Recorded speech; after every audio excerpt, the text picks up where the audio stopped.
Bismillahirrahmanirrahim. Assalamualaikum warahmatullahi wabarakatuh. Alhamdulillah, Allahumma sholli ala Muhammad wa ala ali Muhammad. Ya, bertemu lagi kita di dalam silaturahmi dakwah siraman rohani assalam untuk hari ini Sabtu 25 Mei 2024 bersamaan 17 Zulqa'dah 1445 Hijriah. Kali ini kita akan bercerita dan berdakwah tentang apakah umat Islam sedunia raya ini harus pakai banget belajar yang namanya Lughatil Arabi atau bahasa Arab. Ya, kalau Anda tanya saya secara pribadi ya, saya akan mengatakan ya iya. Terutama bagi orang-orang yang memang bukan penutur bahasa Arab. Kenapa? Karena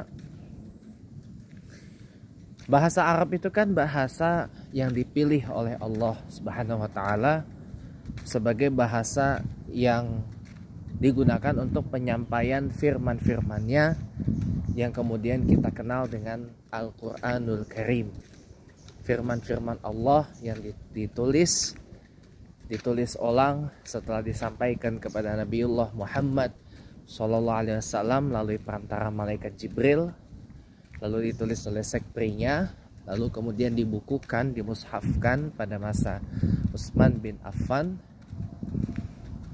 dan kemudian setelah diturunkan berangsur-angsur selama 22 tahun, 2 bulan, 22 hari, atau kalau boleh kita bulatkan ya boleh dikata 23 tahun lah ya.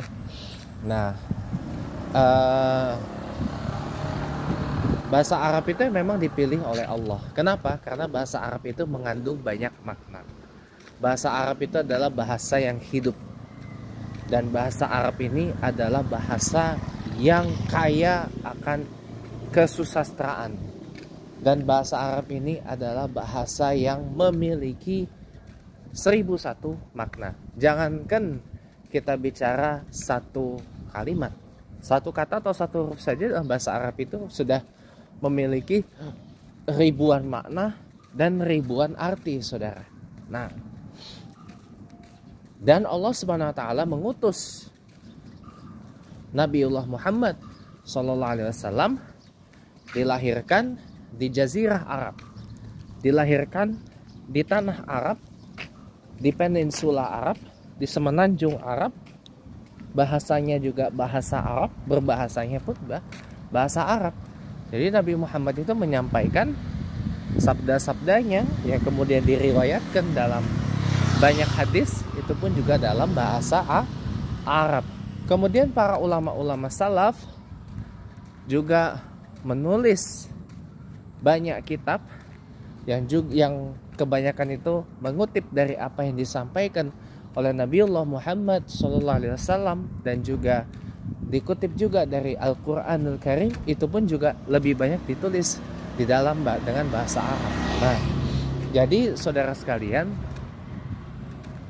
apakah umat Islam di luar Arab itu harus pakai banget atau perlu pakai banget belajar, menguasai dan paham yang namanya Lughatil Arabi atau bahasa Arab?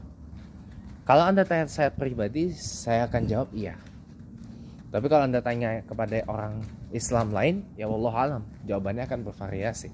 Tapi kalau Anda tanya secara pribadi, saya jawab iya. Karena untuk memahami apa yang difirmankan oleh Allah di dalam Al-Quran, dan untuk memahami apa yang disampaikan oleh Nabiullah Muhammad SAW dalam sabda-sabdanya, tentunya pertama kita harus tahu dulu bahasa apa yang digunakan.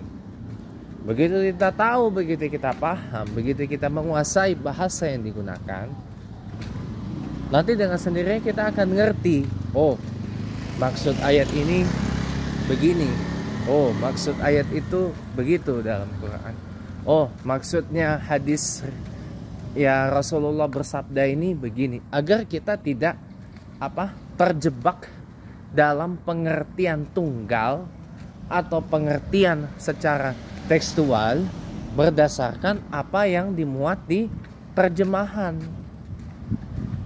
Jadi tetap perlu kita memahami dan menguasai bahasanya agar kita tidak stuck oleh translation atau terjemahan atau tarjim. Kenapa? Karena kita umat Islam, bukan umat terjemahan. Gitu. Jadi memang harus mempelajari dulu bahasa asli yang digunakan dalam berbagai dalil-dalil keislaman itu. Itu bahasa Arab gitu. Dan bahasa Arab ini juga unik. Dari segi tata bahasanya, dari segi pola kalimatnya, dari segi ini macam-macam. Itu agar kita misal kita mau mengaji kitab nih, kita tidak beli terjemahannya atau kita tidak bersandar kepada terjemahannya. Contoh misal kita mau belajar mazhab Syafi'i, pasti kita rujukannya adalah Kitabil Itu kitab yang dibikin oleh Imam Syafi'i langsung. Ya, kitab yang ditulis oleh Imam Idrus Asy-Syafi'i langsung.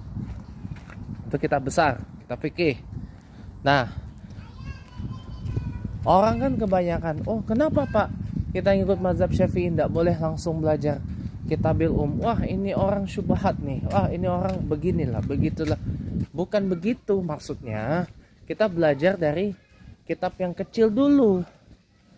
Kalau kita mau belajar mazhab Syafi'i itu dimulai dari kitab yang kecil dulu. Dan lagi pula Imam Idrus Asy-Syafi'i itu kan muridnya banyak.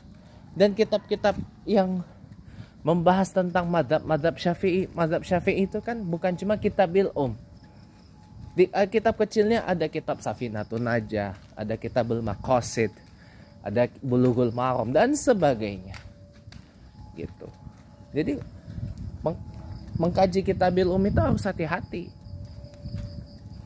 Karena ada beberapa yang takutnya nanti bisa kalau kita salah mengartikan malah timbul polemik tersendiri. Nah, seperti yang pernah saya sampaikan tentang kitab Syama'il. Kan tiap Ahad ini kan tiap 2 minggu sekali ini kan dikaji di masjid kita, di Masjid Jami Al-Karim Perumahan Bumi Bintaro Permai, Pesanggerahan, Jakarta Selatan. Bergantian oleh guru kita, Imam dan Khatib Masjid Al-Karim Bintaro Permai, Fadilat Ustaz Haji Rahman Hussein. Bergantian dengan kajian kitab hadis Arba'in yang dibawakan oleh Fadilah Ustaz Dr. Andus Haji Sofiullah Pesawa, Imam dan Khatib Masjid Al-Karim Bintaro Permai. Nah,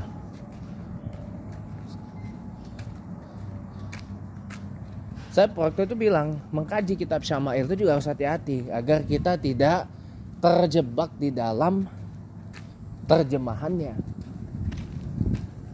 Ya, agar kita tidak terjebak dalam terjemahannya dan kita tidak juga salah menjalankannya.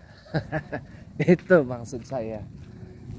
Kalau sudah salah menjalankannya, nah ini yang berbahaya. Itu yang mau saya bilang. Makanya jangan salah menjalankan. Makanya kita perlu mempelajari bahasanya, karena hadis itu juga ada yang namanya asbabul wurud. Nah, contoh misalkan hadis yang sering dibawa deh. Barang siapa menyerupai satu kaum nanti ia menjadi bagian dari kaum tersebut. Nah, itu hati-hati. Itu hati-hati teman-teman. Itu ada asbabul wurudnya. Jangan seperti para penghujat Islam, pakai hadis untuk menghujat. Lihat dulu asbabul wurudnya, lihat dulu teks aslinya, lihat dulu maksud dari hadis itu apa.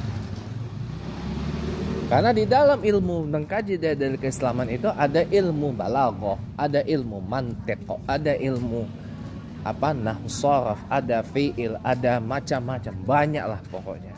Itu bahasa Arab itu. Tidak bisa sembarang, dan ada isnadnya.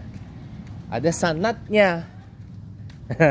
Ini yang harus diperhatikan bersama oleh kita semua. Itu. Jadi kesimpulannya, apakah umat Islam dari negara-negara non Arab itu perlu atau tidak, harus atau tidak belajar bahasa Arab? Kalau sekali lagi Anda tanyakan ke saya akan jawab iya, perlu dan harus belajar bahasa Arab agar kita tahu maksud ayat Al-Quran ini apa, konteksnya apa, arti sebenarnya dari ayat ini apa maksud Allah. Dan Al-Quran itu kan ada asbabun nuzulnya. Asbabun nuzulnya Quran ayat itu apa gitu loh. Nah, itu yang harus ketahui. Pun begitu juga dengan hadis. Teman-teman. Hadis ada asbabul wurudnya. Dan kita juga bisa mengklasifikasikan apakah hadis itu, apakah hadis hasan, hadis sahih, hadis mutawatir, hadis doif, hadis macam-macam, banyak itu. Kita tidak bisa bersandar, oh iya hadis ini begini. Para ulama pun juga banyak mentafsirkan tentang hadis itu. Jadi makanya sangat perlu dan harus kita menguasai bahasa yang digunakan di dalam Quran, di dalam hadis, maupun kitab-kitab karya ulama salaf, terutama kitab-kitab karangan dari para imam-imam Rabi'atul Mazahib fil Ahlus Sunnah wal Jamaah, ya, Imam Malik, Imam Abu Hanifah, Imam Malik bin Anas, Imam Idris Syafi'i, dan Imam Ahmad bin Hambal beserta para murid-muridnya, agar kita mengerti maksud dari perkataan mereka itu. Ya, semoga bermanfaat. Nasrun minallah fathun qarib. Basyiril mukminin. Assalamualaikum warahmatullahi wabarakatuh.